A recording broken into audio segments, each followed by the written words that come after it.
Hello, hello, and welcome back as I continue my Johnny-come-lately campaign of interstellar extermination in Perfidious Pete Plays Stellaris. I admit it, I'm jealous. Stupid Cybrex beat me to the punch in the whole interstellar extermination initiative. Is it my fault, really, though, that they were eradicating sentient life 600,000 years before humanity's ancestors wriggled their way out of a sticky puddle of primordial slop? It's not my fault. How am I supposed to compete with that? It's the galactic equivalent of the Cybrex having posted first in the comment thread of any internet forum. Sure, I could compose a well-reasoned, well-written, insightful, and meaningful comment and then post that subsequently, but that still won't make the Cybrex's stupid first post not be first, no matter what I do. I'm salty. What's my alternative? How do I spin this and try and make this original? I can't, I gotta make it my own. I got to, but I don't know how to do it. I think the answer, though, is I don't destroy all sentient life. The Cybrex have been there, they've done that. We can't, that train has already sailed, man. We can't catch it. What we could do, though, also destroying all sentient life is kind of stupid because the subset of all sentient life does include His Imperial Majesty Perfidious Pete, and that shit just doesn't fly with me. I'm not down with self-destruction. So I think what we do is we put our own spin on this.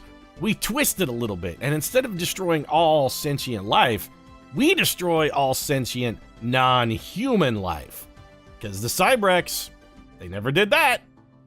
Humans didn't even exist back then. So we can take the negative and turn it into a positive. We're flipping it on them, giving them the old switcheroo. Yeah, I can't be the first person to destroy all sentient life, but I can be the first person to destroy all non-human sentient life. You know what? That's going to be what we're doing. It'll be like Ride of the Valkyries. I mean, I can't go back and be the guy who composed Ride of the Valkyries. Wagner already wrote it. That goal is out of reach. But I can be the first person to make a mashup video of Ride of the Valkyries and Lady Gaga's Perfect Illusion. Take that, Wagner, retroactively shitting on your masterpiece. I destroyed your vision, and there's nothing you can do about it, because like the Cybrex, you're dead as shit, and you can't stop me. Alright then, so we had a leader gain. Jose Manuel Sanchez, that's my boy, Manuel. I'm digging you, dog. I'm digging you. I'm loving what you're bringing to the table. Mostly you're bringing dirty Sanchez's to the table, but that's why I like you, because you roll like that, you dirty dog, and I love your dirtiness.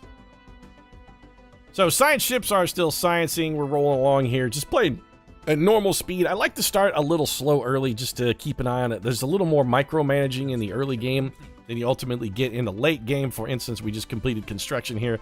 The HIMSS Stevedore, which by the way is a fantastic friggin' name for a construction ship. Calling it a Stevedore, on the nose much?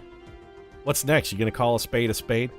So the Stevedore, alright, he is finished. What I would love to do is come down to Saturn. Since we do have an energy source on Saturn and we desperately need energy, we're going to have to come down here and build not a military station, not a mega structure, not a research station, not an observation post, not a mining station. Wait, the mining stations actually are what we want, because mining stations collect energy, I believe? Yes, okay, so contrary to, logic, energy actually is mined. It's a little weird, but we can make it do, and we've got to get some energy. It's the thing that's holding us up. So here's what we're going to do. We're going to have the HMSS Stevedore at least fly over here. So I want you to fly to Saturn. No, Stevedore, though. I really want you to fly to Saturn. Inter-orb. We can't build the mine. Oh, hey, we can just right-click and do that. It's actually a much simpler way to do that. It takes some time to fly from point A to point B, because, we mastered interstellar travel and wormhole technology, but apparently using it in our own solar system is not feasible, so we got to do this old sub-light velocity with chemical rockets. Pfft. Some kind of freaking plebeian over here. But that's fine, we don't have the resources we need to build this station yet anyway. We can go ahead and get the orbital station started, get it on its way, and that way by the time we actually arrive, we will have the resources we require. In the meantime, let's go check out on our science ship, see what these boys are up to. What you doing, fellas? Okay, Sagacious here and Zhang Wu. Yeah, you still haven't wooed me fully, Zhang Wu. You're on probation. Coming out here to explore an asteroid. Sanchez, what are you doing? Oh, he's gonna go give Barnard Starr one of his patented Dirty Sanchez maneuvers. System survey complete. Anomaly. Anomaly found. Okay, so Zhang Wu found an anomaly. Let's go check that out. It's a level 2 anomaly, and she has a 20% chance to failure. A vessel of some kind has crashed into the surface of this asteroid. Wreckage from the craft can still be found within the impact crater. You know what? Let's leave that be for now. I kind of think we would rather have our boy Sanchez check that one out. He does have, he is a little better when it comes to researching. Sorry about the mic drop. Got a little tickle in my throat there. It's getting to me. Might need to get a sip. You know what? Hold on. Just get a quick sip of water here. See if we can't get that little frog out of there.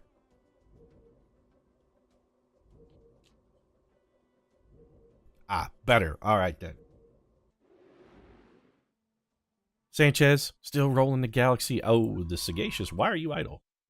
You are done. So you found an anomaly. Is this system fully explored? The Bunda system has been fully surveyed. Excellent.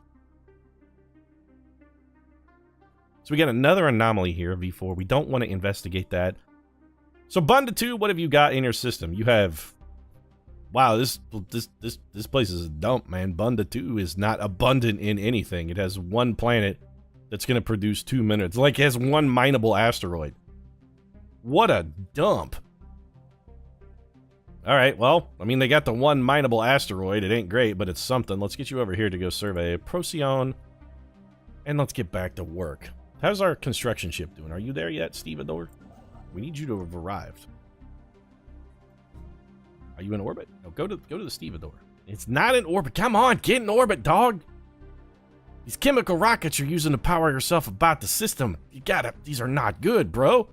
You gotta up your game. We gotta get some kind of, like, impulse engine or something. We gotta go. We just gotta start getting stopped. We gotta get a little Star Trek on this. Impulse power gets you almost right up to light speed. It won't get you faster than light, but it'll get you to light speed, man.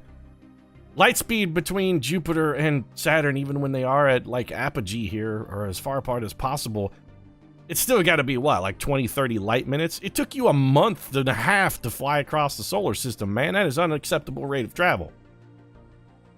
Also, we desperately need this power.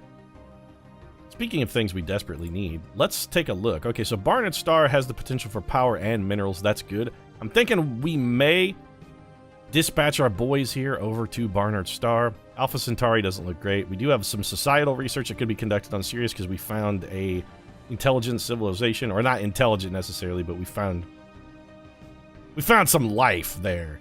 We do have this level 2 anomaly that we probably want to have Jose go check out once he's done. Are you the one surveying Barnard Star, right, bro? Yeah, are you? Okay, you are done as well. Barnard Star system has been fully surveyed. All right, well, you know, it's not the biggest toilet system we've ever seen. 3 energy, potential for 4 minerals. Energy and minerals, they are the things that make our empire run. That and the, you know, cast iron boot of oppression. That's the other thing that makes our empire run.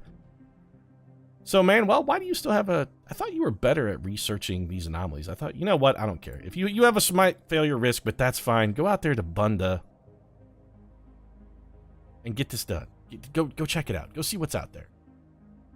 It's going to take you a while to get there because you will have to fly in. You have to get to the outside of Barnard Star system. Let's take a look at that so we can explain that mechanic. Okay, so what you have to do is basically get out of the system's gravity well. And then it takes a couple days once you're outside the gravity well to generate the wormhole. Now we're going to teleport. Bam! We're back in Earth.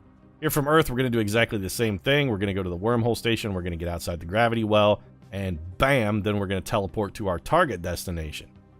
It does take a little while to get out of the gravity well from one system to another system.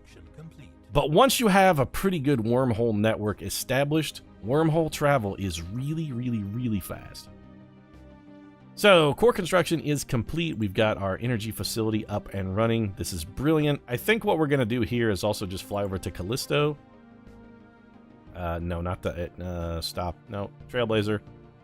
Stop that. You're... Damn it, Manuel. That was not a Manuel job, Manuel. Manuel's job is over here researching this anomaly. That was a Manuel job. The HMSS Stevedore's job was to come over here and build this stupid research station. We'll build a research station over here. That's going to take most of our remaining available minerals, but by the time we fly over there, build the research station, we will be ready to head over to Barnard Star, and we're going to plap down, I think, probably an energy generation facility over there. We could build another construction ship. In theory, that would not be a terrifically bad idea. Are you inside our sphere of influence or not?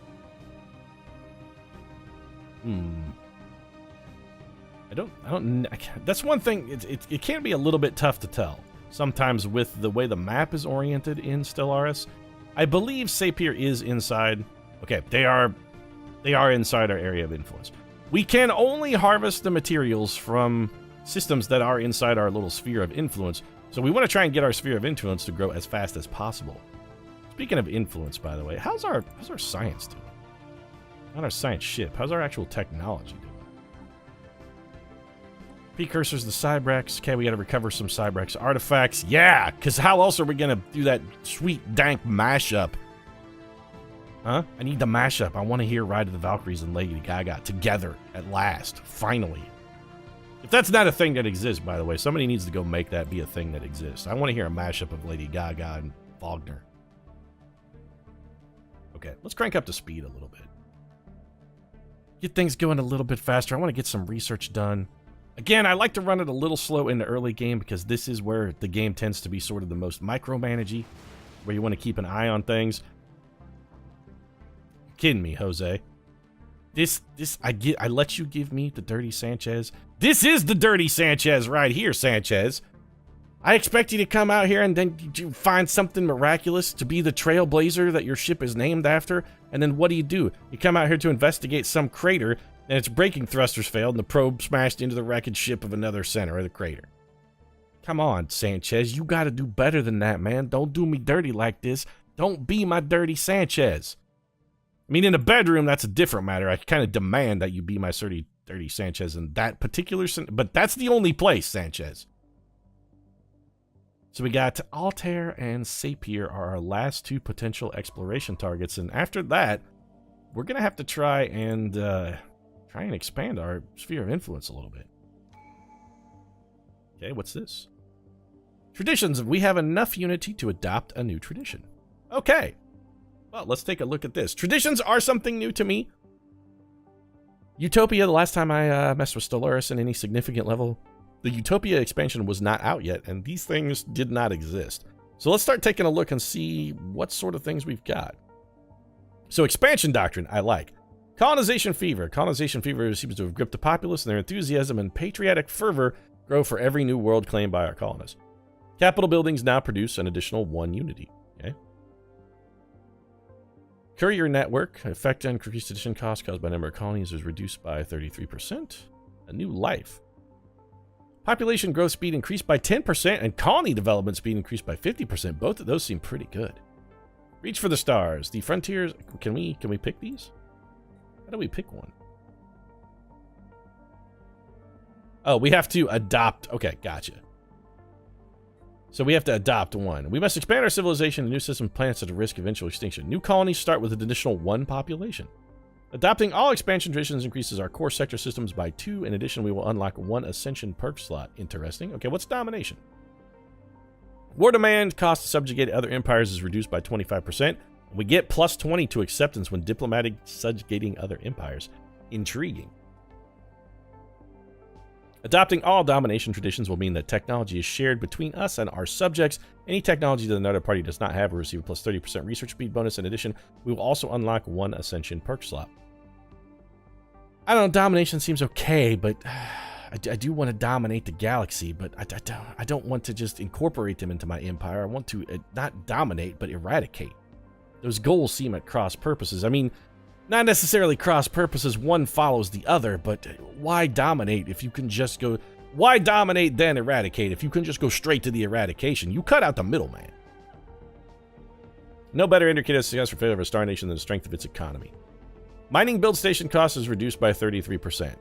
You know, prosperity is intriguing, but I think... what else do we do? Ship costs and building costs is reduced by 15%. That's actually pretty good. Fleet logistics, lower ship upkeep, and building upkeep. Both of those things are very good as well. Pursuit of profit. Energy grid, energy nexus also produce 2 unity. Oh, I mean, okay, prosperity seems pretty strong. Harmony. Happiness of all pops is increased by 10%. Finisher effect. Oh, so one thing happens immediately, and then the other one happens if we get everything. Intriguing. So we get all of our new colonies will start with an additional 1 population, and that happens immediately. Okay, got it. Happiness of all pops is increased by 10%. What's our finisher? Mineral cost of consumer goods is used by our populations and decreased by 15%, and we get a perk. What's supremacy? Our border range is increased by 20%. That I very much like. I mean, that's real good. Adapting all supremacy situations will increase our fire rate by 15%, also good. In addition, we unlock an ascension perk. What's the sub here? Build speed is increased. Naval capacity is increased. Like that. Right of conquest. Seed planet war demand is reduced by a quarter. Like that. Warrior mindset. Army damage goes up. Like that. War games. Admiral skills are increased by 2. If we have a rival who is a neighbor, we get more unity. Okay, so I'm really liking supremacy as well. What's our diplomacy? Diplomatic influence cut. Okay, we're not going to want to go diplomacy because we have significant penalties to our diplomatic relations because, 1, we engage in slavery, and 2, we're ugly as sin. Well, I mean, actually, we're uglier than sin. Some sins are pretty minor. I mean, what if you just stole a candy bar from the convenience store? That sin's not that ugly. We're more of the Dirty Sanchez level of sinning. Is that a sin, Pete? I don't know. I don't really care. I don't judge on that merit. Whatever 2 consenting adults do in the privacy of their own home, I say let them. Federal unity. Okay. Yeah, we're definitely not going to be diplomats, though. We have crippling penalties to it, and no amount of diplomatic traditions is going to overcome that. I say we just embrace the horror and roll with the punches. Curiosity about the universe is what got us this far. Research station build cost is reduced by 33%. Discovering traditions or research speed by 10%. Okay, what are the sub? Because this is not great. What are the sub goals here? Anomaly fail risk reduced by 10%. That's pretty good. Also, better chance to discover anomalies. Scientific recruitment cost is recruit. I mean, that's not great. Leader skill levels increased by 1 is actually pretty good. Planetary survey core. Research points equal to 1/10 of our monthly gain when surveying planets. Now, that's intriguing. If you're still surveying a lot of planets, that's a bonus that could pay some big dividends from a research perspective. The thing I'm curious about is how long does it take to get ascension points? Because you would need this bonus early. Later in the game, most of the systems have already been surveyed. By the time you could get this bonus, in theory, you might not get much out of it because most of your planets would already be surveyed. I think we're going to go expansion. Expand early. That's our goal. We're going to go for the early expansion. We get free population on our colonies. And speaking of which, can we build a colony ship? I mean, we have some habitable planets here. Get a potentially habitable planet here. That's really good. So what do you have available? 1 production, 1 food. So we could put... Ideally, what we'd want to do is place our colonial headquarters in a region where it would have some quality adjacency bonuses. There really isn't quality adjacency that exists there. Alpha Centauri is a small-ish planet. And again, not really fantastic adjacency bonuses there either. This planet has not yet been surveyed, so we don't know. This planet is bigger, larger potential population. I think this is our go-to location, and we just plop our colony here. So let's see about actually building one. Head back to Earth. No, not Sirius 3 though. Go back to Earth. Hey, game, you want to show me Earth here? Thanks. No, it's still Sirius 3. I want to go to Earth. There's my Earth. All right, Earth. Open your planetary. Come on. Stellaris. No, I don't want to remove the hotkey. I like this hotkey. I actually want to use the hotkey. I want to look at my planet. Continental world terraform. Yeah, I actually want to go to the spaceport and see if we can maybe have them build a colony ship. So a colony ship takes 345 minerals. That is an absolute truckload of minerals.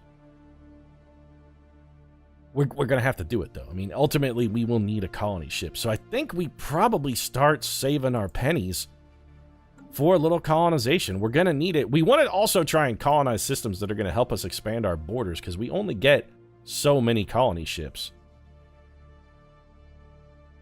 Our construction ship is still working over here on getting us a little bit of research. I think next we're going to bring our construction ship over to Barnard Star. I know we could get 2 additional minerals per turn here from Sol, but we could get 4 for the same investment over here on Barnard Star. The more we can get, the faster we can get them, the better. We got 4 potentially in Procyon, 2 in Bunda, which is a disappointment. I'm very disappointed in this system. Very. But by expanding our borders and colonizing at the edge of our sphere of influence, we can potentially bring more stars into our sphere of influence, which allows us to capitalize on more stars. And, you know, just, we want to be big. We want to grow wide. We want to be tall, but we also want to be wide. We're like the opposite of the Weight Watchers philosophy. We want to be wide and tall. Wide, tall, thick, broad. We want to be like a linebacker in the NFL. We want to be wide and tall. Do you want to be tall as a linebacker? Is that a good thing, being tall? I'm not necessarily sure. It seems like you'd want a lower center of gravity if you were going to be a defensive guy. You'd want to keep your center of gravity low so you could really hit somebody and chop their legs out. Get those dank hits that get you on Sports Center. Okay, so the Stevedore has completed construction. Research station, that's going to enhance our research ability. I think we head straight to Barnard Star. I would rather have... we have to build 2 mining stations to fully capitalize on Barnard Star. Well then, we're not going to do that. We're just going to go build a mining station on Venus then. Go to Venus and go build a mining station on Venus though. Okay, I would like to build. Don't orbit Venus. Build a mining station on Venus. A mining station is. Oh, we already have a mining station.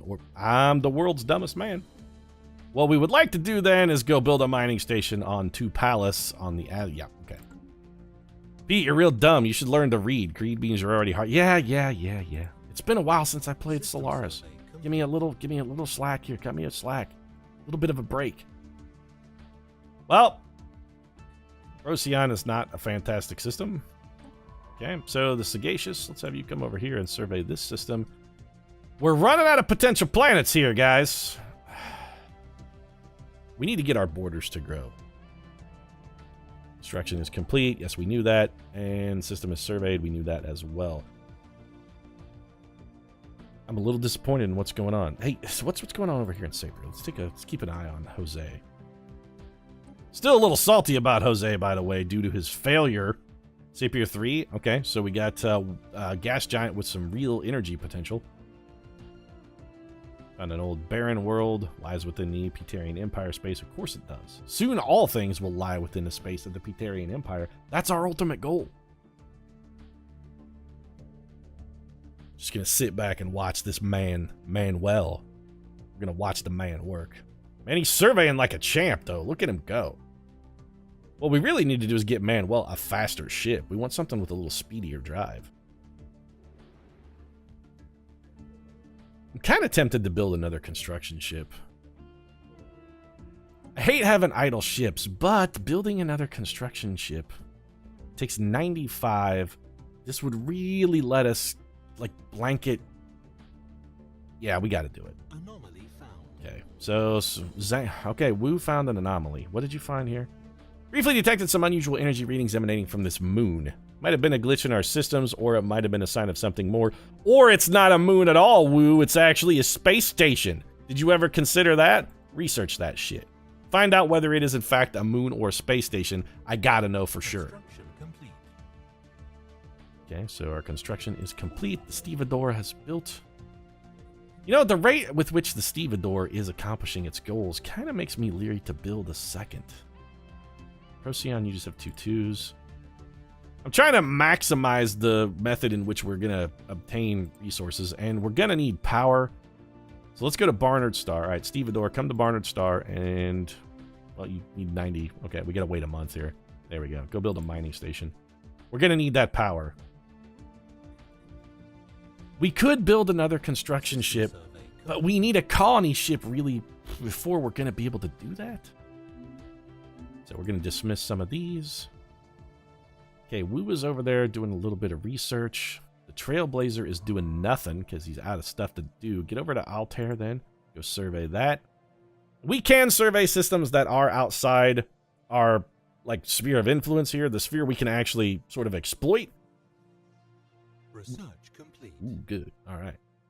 So there's our first research. We unlocked the biolab. Studying the different forms of life that appear on our worlds helps us better understand ourselves and the life that surrounds us. So what new options exist for Long Luo here? All right, Long. Growth speed. Oh, genome mapping's real good. And we really could use that. We really need to start getting our population up. +1 monthly influence is also good. Propaganda broadcasts. You know, we get a bonus, though, for genome mapping. I really don't see us taking in anything more advantageous than this. Empire growth rate is huge, especially for we poor Peterians, because our repugnance makes us reluctant to reproduce, so... We found a micro-singularity. A micro-singularity recently intersected Teresia Villa, passing straight through the core and emerging on the other side of the moon. Counter does not seem to have caused any permanent damage, but it has altered the energy output of the planetary core slightly in a way that defies our current scientific models. Further study may be warranted. Fascinating. What do we get? Okay, so we get the opportunity to build some research on Tiersonia. That's good. We will probably build a research station there ultimately, but right now, I kind of feel like we maybe got bigger fish to fry. Good job, Wu.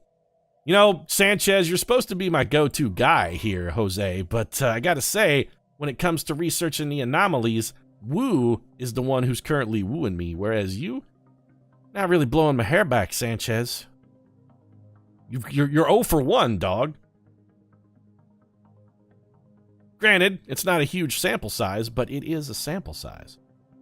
Also found an opportunity for more research. Okay, got some societal research available there. I really mostly just want energy and minerals, though. That's pretty much all I'm looking for here right now is just energy and minerals. Energy and minerals. So our construction ship at Barnard Star is working on more energy. More research is complete. Beautiful. Engineering facility. Advanced instrumentation allows for studying practical application of physical systems at nanometric scales. Beautiful. Okay, what new research have we got for Alejandro Morales? I like.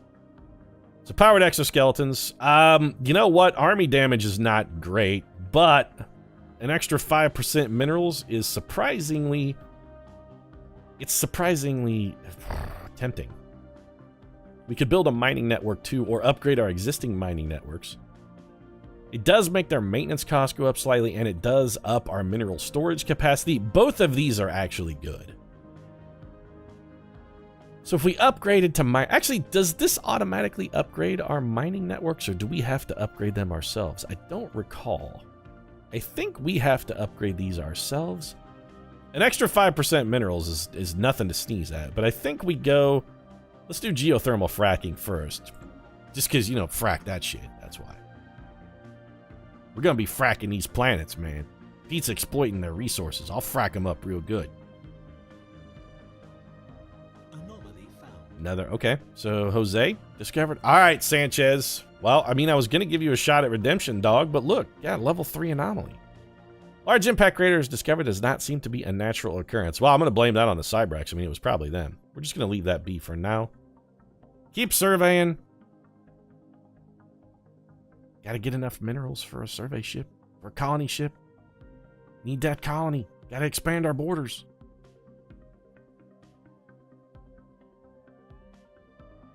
What about building up? Okay, we had the opportunity to build a Unity building. Did we not? Wasn't a Unity building something we had a chance to build? Like if we go here. An autochthonic monument. Monument to the first pioneers to venture into space. It takes 1 power to maintain. It costs... I mean, it's going to take 172 turns to build. That's a long time. But we haven't really been doing anything on the planet's surface anyway. And I don't know if this needs... The question is, does this need a population to gain the benefit? Do we need a pop? Or does this just work?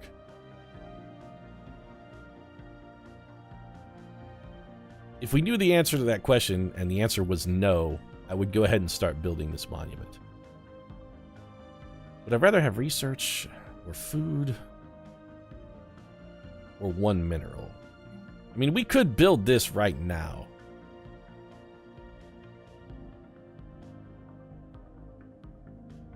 My gut tells me it's going to take a population to use it.